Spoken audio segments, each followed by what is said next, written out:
life was real happy. I was a easygoing, happy young teenager, working, going to school, making friends, and all of a sudden, boom, it went black.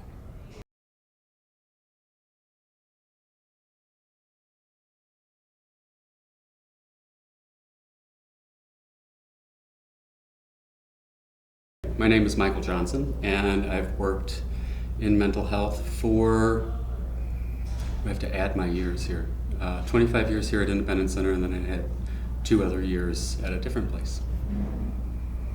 What is mental illness? I think that is a very difficult question to answer because I tend to think about mental health in terms of a spectrum. I think that some people experience symptoms periodically or maybe in a transient sort of way, but I think all of us have had experiences in our life where our mental health wasn't where we wanted it to be. Whether that's periods of grief or periods of mania. I think we all experience that in some form or fashion. But for somebody whose life is dramatically impacted by those symptoms or those experiences, I think that's when it crosses over to, a mental illness, if that's the word we're going to use for that. I have seen lives completely upended by people experiencing mental health issues. And sometimes it's just somebody needs a little extra support here or there. My name is Abby. I've been working in mental health, behavioral health for probably, trying to think, my previous job before this I held for 3 years. It's probably about, it's about 4.5 years. I think mental illness is a really hard thing to describe. I think that we should probably categorize it as mental health in general. So mental health, everyone has mental health. So if you have a brain, you have mental health. So it just depends on how it affects people. So people can suffer from different things having to do with their mental health, and it can go into depression, anxiety, and everyone has like a level of tolerance for things that they can take. But people with persistent mental illness, definitely it impacts their life and different struggles with that. So that could impact their job, relationships, and basically a lot of aspects of their life. So taking care of your mental health is so important, and I've seen how it can affect you, and early intervention is really important. Onset from symptoms, and accessing help. I think that is, with mental health, accessing some sort of help can be really challenging. It can be hard to reach out for help, and so I don't know if you can specifically narrow down that definition, but yeah. My name is Alex, and I've been working in mental health, some version of mental health for actually about 20 years now. I started working with people with autism when I was in college, but we were definitely dealing with some mental health concerns in addition to some neurodivergence. I guess the way I describe mental illness or concerns with mental health is there are really a lot of us in this world who are, I describe it as our brain is not always our friend. Sometimes it'll give you some thoughts that maybe like you can't do what you need to do, can't do what you want to do. Some people can physically experience the world differently than us, seeing things differently, hearing things differently, even like smelling things differently. So it's something where you have some things working against you. It's just that they're inside of your head versus like in the outside world. Hi, my name is Brianna Elise Smith. My diagnoses are major current episode bipolar syndrome, depression, borderline illness, PTSD. That's about it. Just say like younger, eight years old. I was molested. and nobody believed me. Growing up to be 22, well, 16, 17, 18, growing up, that's when I first noticed I had a mental health illness. Nightmares, crying, wanted to commit suicide, and beating on myself, sad, depressed all the time, crying, dark clouds around me. That's how I noticed. Why I chose to work in an area where I'm working with people that have experienced mental health issues is it's personal to me. I've had my mother experienced mental health issues. She was diagnosed long before I was even born, and there were periods of her life where she was extremely manic and periods where she was extremely depressed, and there were suicide attempts. There were a lot of personal experiences with mental health.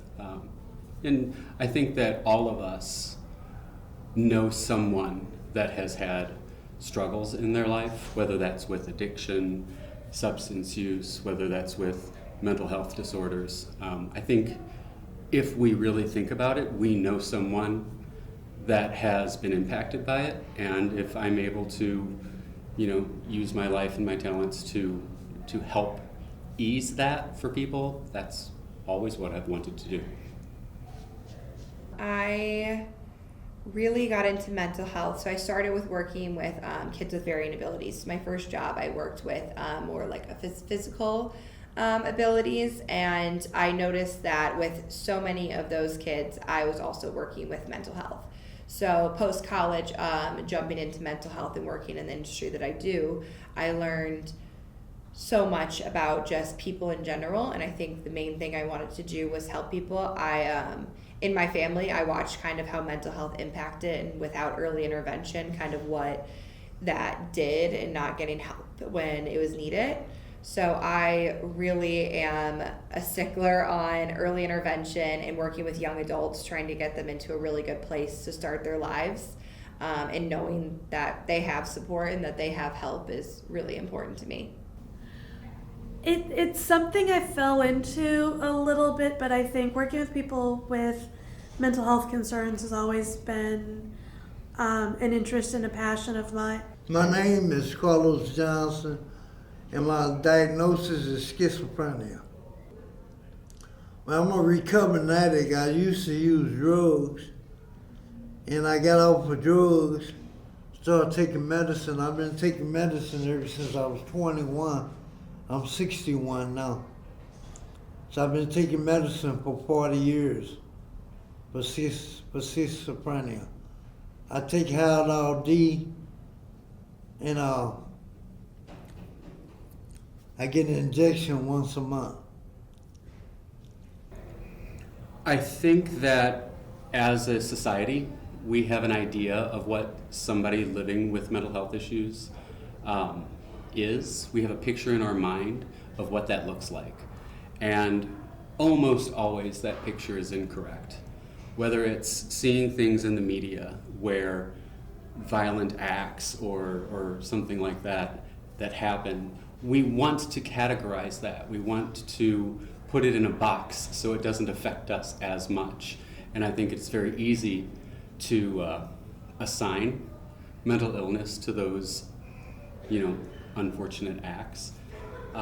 So I would say just the public perception of what mental illness is, or the perception of what a person experiencing mental health issues is mostly incorrect out there. So the largest obstacle to me is that shame that becomes associated with having those symptoms. And that's a problem, because when people do have those issues, when somebody's dealing with a significant amount of depression or starting to hear voices, there's a barrier to accessing help. And that shame and that not wanting to let people know that they're struggling, to me, is the biggest obstacle. And we can talk about funding and healthcare and all of those things that throw up roadblocks for us to really help somebody live their maximum life. But the idea that there's something wrong with me so I don't access help, that's the hardest part for me. Nobody thinks that way with cancer, right? If you're going through treatment for cancer and the treatment isn't working and the cancer flares up, nobody blames the person for that. They blame the cancer, right? So the shame involved in living with mental illness or knowing someone that does, I think that's the biggest obstacle we have. Some of the biggest obstacles when helping with individuals who are suffering from a mental illness is it's really hard in the beginning from onset of symptoms to get the correct support that you need. So where do you go for support? How long is it going to take for you to get into a therapist? Can you get into a psychiatrist? Is your doctor putting you on the right medications? Do you have family support? Do you have friends support? It can be really, really challenging, especially in the beginning with that early intervention that I'm really passionate about. Going off of that, I think that there's so many challenges because mental health impacts people in so many different ways. So the person next to you doesn't respond to things the same way that you do. Medications are different from every individual. How their lifestyle is different.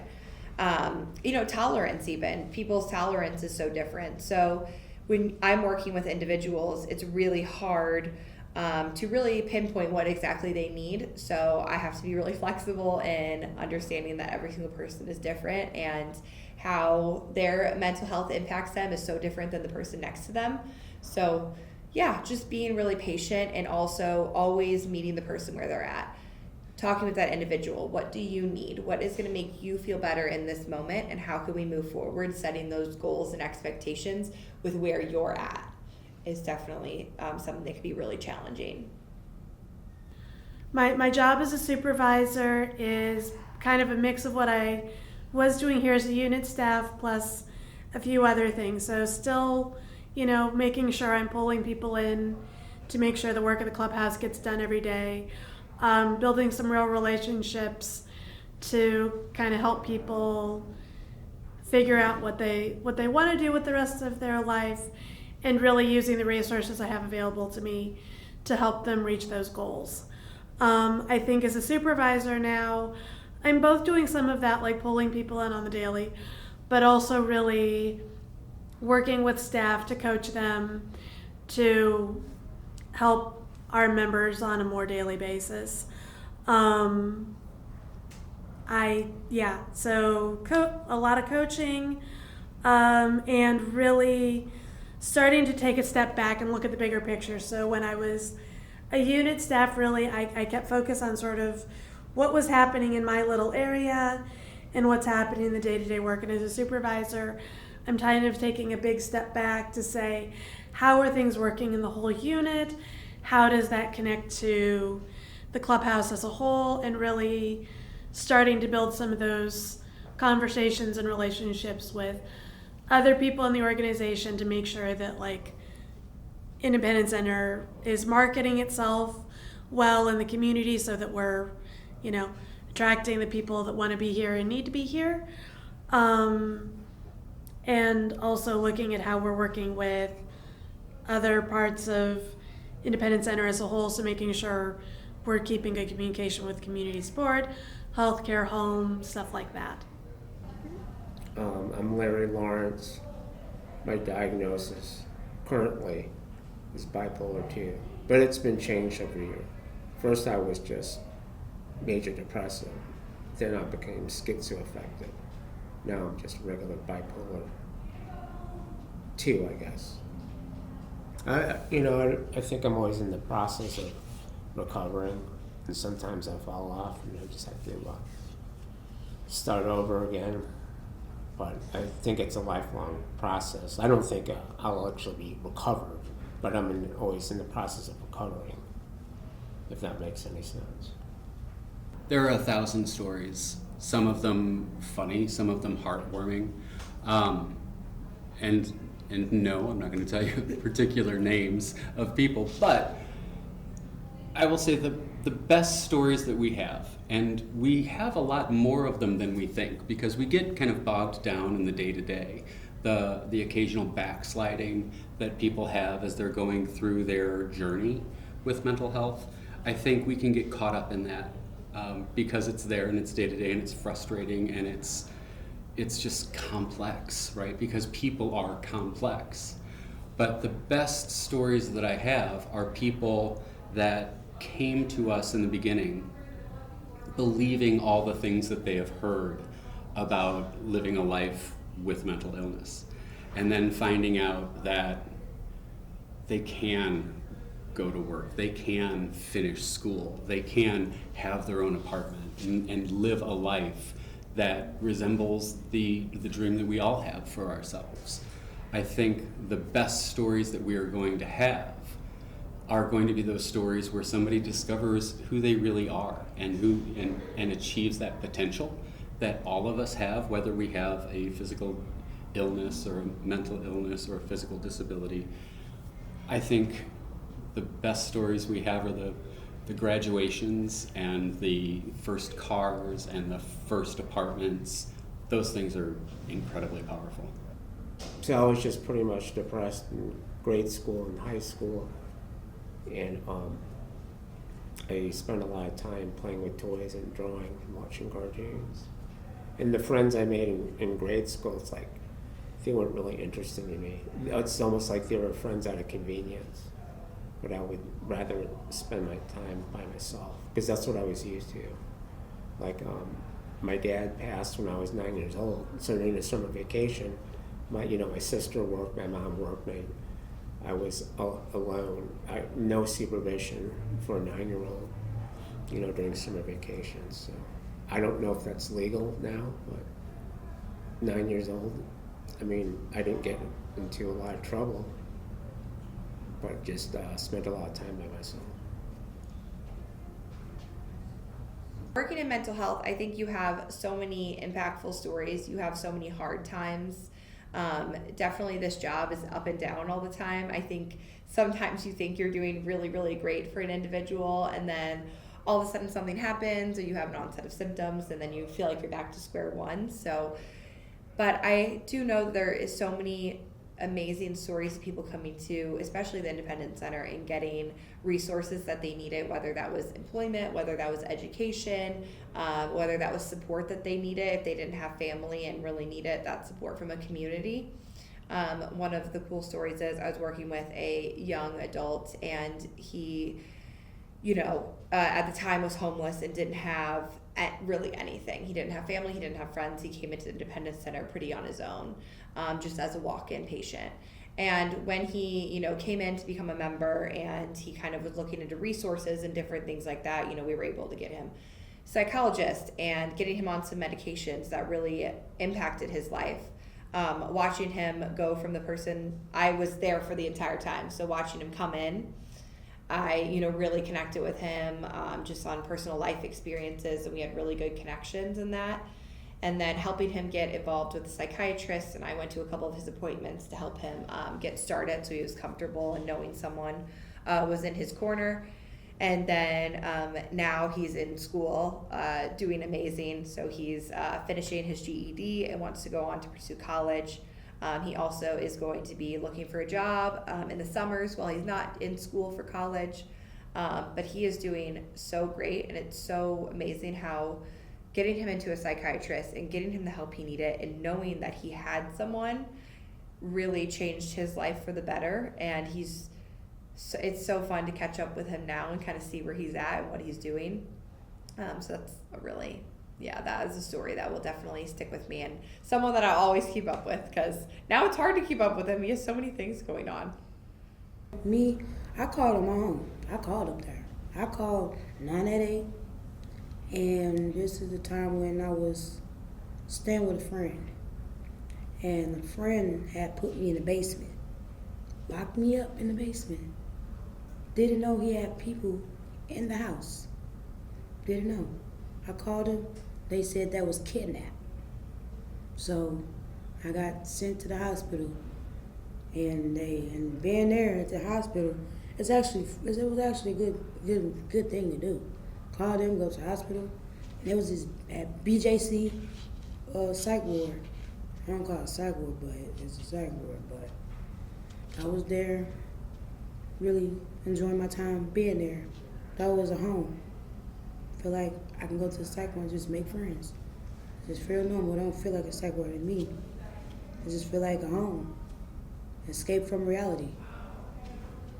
One of my best friends in high school, towards the end of high school, was diagnosed with bipolar, and she had very high highs and very low lows and very fast cycles. And when I really got into the field, I was excited to find a place where she wasn't, we've lost touch, but I wasn't sure what life would be like for her, because it was a struggle trying to get well for her. And I always hoped that she had found a place where she could get the help to get stabilized, but also could get back to living her life, because she has so much to give to this world. And, we all see people sitting around, or we've seen movies of people sitting around in sitting drinking coffee all day, either at a residential home or in a hospital. And I never wanted that experience for my friend or anyone else who might be experiencing the same things that she did. Okay. What is it like having a mental illness? Well, it's okay as long as you take your medicine. It can be controlled. I've been clean over 7 years. I go to Narcotics Anonymous meetings. I got a sponsor. I work the 12 steps. I go to meetings. I got a home group. There's a meeting where I be involved in service at the group level. What does it look like for me recovering is, not staying out of jail, staying out of the hospital, being able to hold part-time jobs and paying the bills and being responsible and having somewhat of a social life. I still rather spend a lot of time by myself. That's just my personality. But it's been pushed in my head by several mental health professionals that people need friends. So I do most of my socializing in the clubhouse. Recovering is me listening to music and be able to go to church and praise dance and be filled with the Holy Ghost, and God changed my life around and made me seem like life should be happy. But sometimes life ain't happy. One of the ways that I have been able to put it into context for people is using COVID. I think over COVID, we all had that experience where we were socially isolated.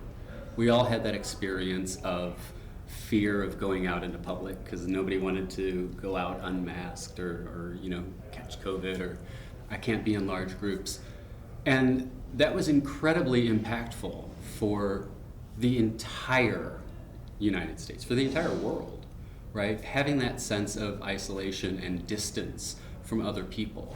I think having the world experience that gave us an opening to really talk about mental health in a way that we weren't able to talk about it before. And Independence Center in particular, it has always been a place to bring people together, right? To build community. Because one of the things that a lot of people experiencing mental health issues have is that sense of nobody understands what I'm going through. Nobody understands what my life is like right now. And being able to walk through the doors and have somebody say, hey, let me give you a tour. Let me tell you what it was like when I first came here, how I felt alone, but I don't anymore. We had one of our members post on Facebook recently that he was able to secure a full-time job back in the original area of expertise that he had. And mental illness had kind of knocked him out of his life for a little while. And he worked with Independence Center, he had built relationships here. And Independence Center for him, and for me, and for a lot of people, I think, it creates this sense of community that is unique. And it's almost sad to think about it as being unique, but to have somebody that has experienced that crushing isolation, that feeling of abandonment or being alone, to be able to walk into a door and to see someplace that is beautiful, that is vibrant, people moving around. It's important to be able to see that, right? If somebody is coming in and they believe all the things that they've been told about what their life will be now that they have been diagnosed, and then they see the opposite of that when they walk through the doors. We have our members that are signing people in and running our bank, and they're making lunch, and they're building beautiful flower arrangements in Martha's. Being able to walk in and to see other people that have the same issues that you've been told you have, and to see that other side of the coin, that life that we're able to kind of display for them, I think that's incredibly impactful. I think more than anything, you can talk about our community support and all of the things that we do to help people, with finding housing and getting jobs and stuff like that. All of that stuff is incredibly important, but at the end of the day, creating an environment where somebody belongs, that's incredible. And I think Independence Center does that better than anybody. I asked my doctor at the time, Sonia Joseph, is there any place I can go to that, where there's people like me? Because she was always asking about, well, what have you been doing socially? What have you been doing socially? So she suggested the Independence Center. I was in the hospital when I found out about the IC. I was laying in the bed. All of a sudden, I was asleep. Doctor was talking to me. All of a sudden, I ended up here. The Independence Center here in St. Louis, we have a clubhouse. It's an international clubhouse, so these clubhouses are kind of all over the world. We're connected with BJC, so we also get the benefits of resources from BJC. The Independence Center is a place that people can come. We have community support, education, employment help, getting people involved. We call it the work order day, getting them back on their feet and getting them, to build transferable skills, have a community. We're here on the holidays, so people are not alone on the holidays. It's really like a family here, and we're trying our best to help people in this community get back on their feet and be able to live an independent life. So whether that be they're wanting to go back to school, and it could be any age, it doesn't have to be young adults. You can go back to school. We've had some members go back to school in their 60s and 70s and graduate. So whatever their goals are, we're meeting people where they're at and we're getting them the help that they need. We also have a huge team of community support workers who are helping people get connected with resources out in the community. And then we have our clubhouse here where everyone comes and gathers, and we build up that work together and we run this place kind of as a team. Well, my opinion about the Independence Center, I love the Independence Center. They're friendly, they're caring, and they have emotional support for me. They're my, I'm trying to say, but this place makes me feel like I can be myself. And I can make friends, and I can work the snack bar, get my mind cleared up, and just to meet and greet everybody that come in that's new, and it's a safe place. Yeah, so I would first, so you can go on to Clubhouse International. It's online, and you can see all of the different clubhouses around the world. So wherever you are, there's most likely a clubhouse near you that follows the same model that we do here in St. Louis. So getting connected, specifically with the one in St. Louis, is we're going to be wanting to set up that orientation and your intake with the Welcome Center, so we can kind of start that initial process of meeting you where you're at. It is, coming into the clubhouse, it's, you're putting in that effort to get to know people, to meet with staff, to kind of see what your needs are, and then from there you can become a member. But I would definitely say going online and trying to find out if you have a clubhouse near you, and then setting up that initial orientation or intake. Well, I've been a guest at the Independence Center for years. Then I became a member. But I always knew about the Independence Center. Independence Center, and I will say that the clubhouse in general, I think helps people in a lot of different ways. I think it can really help re-empower people. You know, it's kind of that opposite of a hospital experience where people tell you what to do and how to do it and when to do it. This is everyone here is an adult and you get to make those choices for yourself, and that can be really empowering, I think. Independence Center especially just has so many opportunities to help people get better and work towards their goals. You know, we have a huge focus on helping people go back to work, which I think is amazing.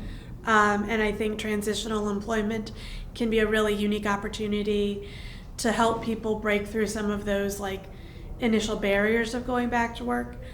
You know, we help people go back to school, which is really cool because one, like we can help people move from getting a job to finding a career, and also, you know, education can be an identity all on its own, and it's the one thing that, you know, a job can go away at some point. The education you get, no one can ever take that away from you. I've seen a lot of people just in the work environment really learn new things about themselves. You know, they came in saying, this is all the stuff that I know about and I do, but then they'll try something new, from working a front desk to working in a kitchen to working in a multimedia lab, and it's something they may have never gotten the opportunity to try before, and then they find out that they really love it. You'll see people go like at work doing things that they really are passionate about and enjoy. You'll also see people who will do the necessary things like cleaning a bathroom because we all want to have a clean bathroom. You'll see people connecting to their community, people that, you know, maybe come in with slumped down shoulders, but then they see a friend of theirs and really light up. On a good day, you'll see people talking about the goals that they've recently achieved, or maybe the next thing that they're planning on doing. Hopefully you'll overhear a conversation of someone saying, hey, this is really awesome what you've been doing, but have you ever thought of trying this other thing too? Yeah, you'll see a community and people stretching themselves. I think people in the political sphere, to help those who are experiencing mental health concerns and those of us who are really trying to do the work to help them, I think funding is always very helpful because it can be a stretch to make sure that people have what they need to get their day-to-day needs met. I think work to reinvestigate some of our social service systems, because it's a lot of hoops to jump through to get access to services.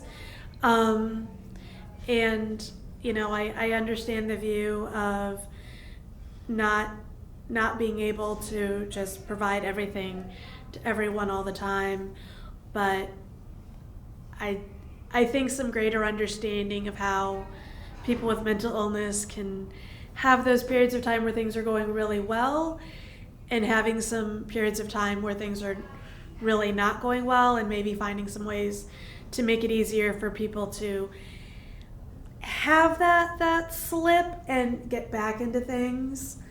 I also think my experience is that the more you know people who are suffering from these conditions, the more understanding you can have of that whole person. And so really, you know, spending some time getting to know some people who might have a mental illness, I think could be really important. What advice would you give somebody else living with a mental illness? You get help and take your medicine as prescribed. don't overdose. It's not the right thing to do, even though you feel like it's the right thing to do. Don't give up. Find a good support system if possible. Think about spending more time at the Independence Center. I really hope that everyone knows how wanted and appreciated they are. Everyone has an impact on this world, even if you can't see it at the moment. And you are important and you are valued, and there are places that can help. Independence Center is a great one that can be there for you, support you, and give you a community and a family to be a part of. Everyone has an impact on this world, whether you're impacting the neighbor next to you or your job or being an advocate in this community. Everyone has a place. So please never give up hope and definitely find your place. I will just say that I have been very lucky to work in this field working in Clubhouse specifically for over 15 years now. I've gotten to meet a lot of wonderful people, and I've gotten to see a lot of people really have a hiccup in their journey, but be able to get back on their feet and really thrive, and that's been amazing, and it's what makes me come to work every day. Yeah. I think to anybody that is either going into the career path of mental health, I would say this. I think that a lot of times in social work, we view the world as it is, and we try to figure out how to help a person live in that world. And it is my hope that anybody that comes to work here, it is my hope that any member that walks through the door and chooses this community understands that our job is not to just exist in the world and get our community to a place where we're doing okay, right? Our job is to eradicate the stigma that is surrounding mental illness. Our job is to completely raise the bar of our expectations. I have never, in 25 years of Independence Center, been disappointed by the capacity of our membership. The only times where I have struggled is when we have said, this is good enough. And for Independence Center, that shouldn't even be part of our vocabulary. Our job is always to help people achieve just a little bit more, because I know that capacity is there in every single person that walks through this door. Everybody, keep your head up. Stay prayed up and listen to your music. Take your shower, take your walk. Get yourself together, meaning do what makes you happy. Do what keeps you feeling safe and sound without having to go through crisis and having to be admitted to the psych ward, because it's a whole nother level when you are happy. I want y'all to be happy, just like me. Love you guys. AKA Bree.